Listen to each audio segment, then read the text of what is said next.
So basically, I have not felt anything about this trip for this whole week, which is obviously so uncharacteristic of me because I get super anxious about going to the airport and everything. And then today, which I'm leaving today, it all hit me. My mom got a text just talking about how unsafe the place that I'm going is. And obviously that really scared me. It's hard to know, is this my gut telling me don't go? Or is it just my fear of these things that I'm reading? Because obviously I want to follow my gut. Once I get there, I'm going to be in a group with other people and I know that I'll be fine. I'm just scared about getting there. Okay, I've calmed down now. Everything's gonna be fine. I'm going. I leave for the airport in probably about an hour, probably a little less just because I'm getting anxious and so I just want to be there and I can do whatever I'm doing here at the airport and not be stressed about getting to the airport, you know? I think I'm gonna take a little body shower, drain all the stress from my body, let it go into the drain. We're going to Ecuador, baby. We're going to Ecuador for a month. Let's do this.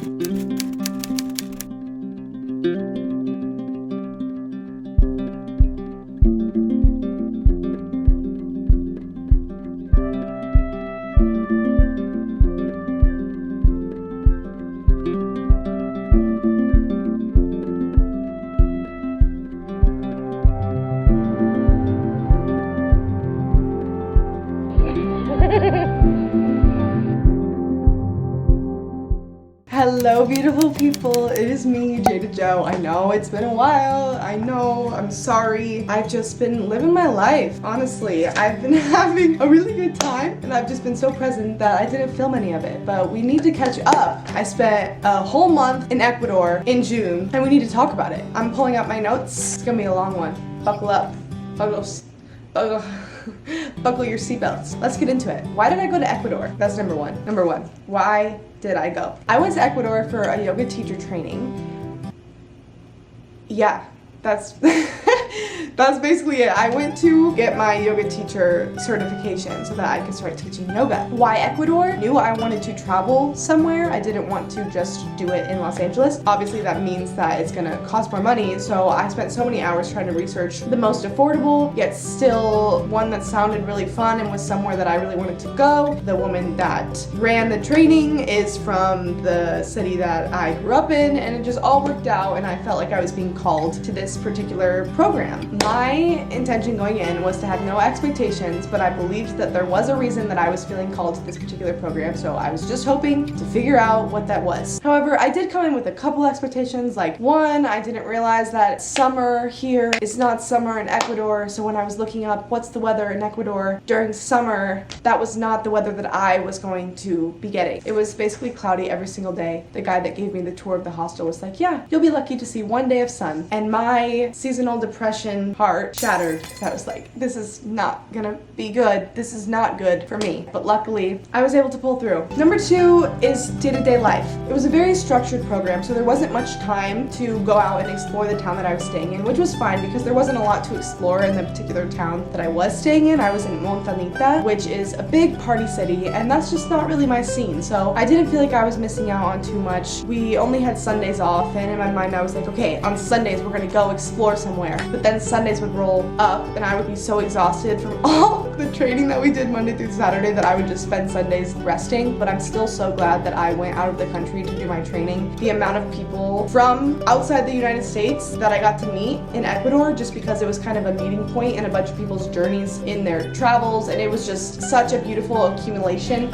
of so many people from diverse backgrounds in this program that I'm so thankful that I did this program where I did it. On the day-to-day, this was my schedule. Personally, I woke up around 6 a.m. I went for a walk on the beach because the hostel was just 30 seconds from the beach. The beach is like my favorite place ever. So every morning I would walk on the beach by myself, normally listen to a podcast, swim in the ocean a little bit, jump in first thing in the morning. Mwah. After I would walk, I would go back to the hostel. At 7:30 a.m. to 8:30 a.m. breakfast was served. And so we would all eat together, everyone in my yoga teacher training and also other people that were staying at the hostel. I didn't realize how much I love to share meals with people. For the past, year that I've been living in Los Angeles by myself, I haven't been able to share many meals with other people. After breakfast at 9 a.m. we would do Sanskrit chanting. We would go around the room and we would all have to do it individually. Every single day we would learn a new chant, and then we would continue to stack our different chants on top of each other, and by the end we were chanting for 3 minutes straight as a group in Sanskrit. It's all oral learning, so the teacher would say the chant and then you would have to repeat it back to her. There's no visual learning going on, and as a visual learner, someone that really likes to see what I'm trying to process in my mind, this was definitely a challenge for me, but I'm very grateful that the instructor had us do this. After that we would do a short meditation, and then we would take a break before we came back and did lectures or pose clinics where we would learn the proper technique for different poses so that when we're teaching yoga we know what cues to give. That would last from about 10:30 to 12:30, 12:30 to 1:30. We would eat lunch all together before we went back to training from about 1:30 to 4:30 and did more lectures, pose clinics, Q&As, anatomy lessons, whatever it was. The first week was very, very information heavy, very, very lecture heavy. I definitely felt very overwhelmed the first week. I took so many notes within the first few days, and I was like, if this is the whole training, my brain is gonna explode. But that was kind of just the initial stage that we had to go through so that we could implement the information that we were learning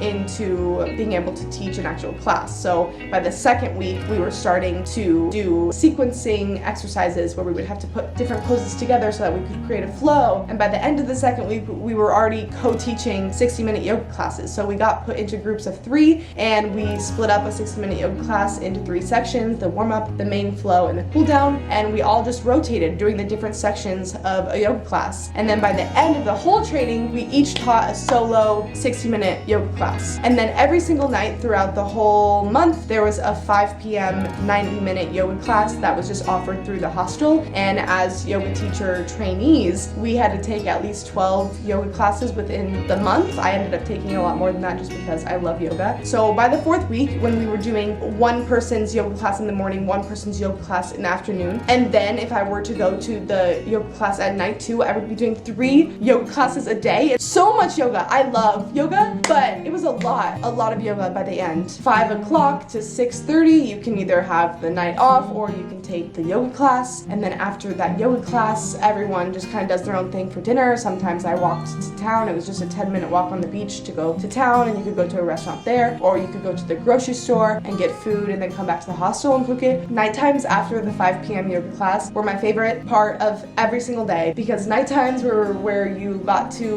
really connect with the people in your program, because during the day when you're sitting and writing notes and learning from a teacher, you don't really get to connect with other people on a deep level. But at night, when you were all just sitting around and joking and laughing and having such a great time, connecting so deeply, reflecting on the day, so many amazing people from all over the world with so many amazing stories. I met so many people who have been traveling for months on end and will continue to travel moving forward into the next months. They're taking gaps of time to go travel, which, I mean, that's a dream of mine. So being able to hear about their adventures and what places they suggest I go, just hearing different people's stories. I love hearing people's stories, and I love hearing about what makes them who they are, what brought them to this program. You know, we were all there together, learning the same things, doing the same things every single day, but we all had so many different reasons for being there, and it was just so beautiful. There's this self-limiting belief that I've had inside of my mind for a long time, because I've struggled in relationships for so long in my life, that I have this fear inside of me that maybe it's me, maybe there's something wrong with me, maybe I'm just not able to connect with people. But going on this trip was such a beautiful reminder that I absolutely can connect with people very deeply, very quickly, and there's nothing wrong with me. My dad sent me a throwback picture this week from a trip that I took with my older brother and parents to Greece in 2014, and during that trip I was at the peak of my eating disorder. And I remember thinking on that trip, wow, I am so passionate about traveling, but I'm very scared that this mental illness will prevent me from ever being able to pursue this passion, because when I'm traveling there are so many things out of my control. During the peak of my eating disorder, all I wanted was control. So this trip, going to Ecuador by myself for a whole month, feeling so content and happy and not stressing about food the whole time, not stressing about not being able to control these variables, but just going with the flow, was really big for me. And I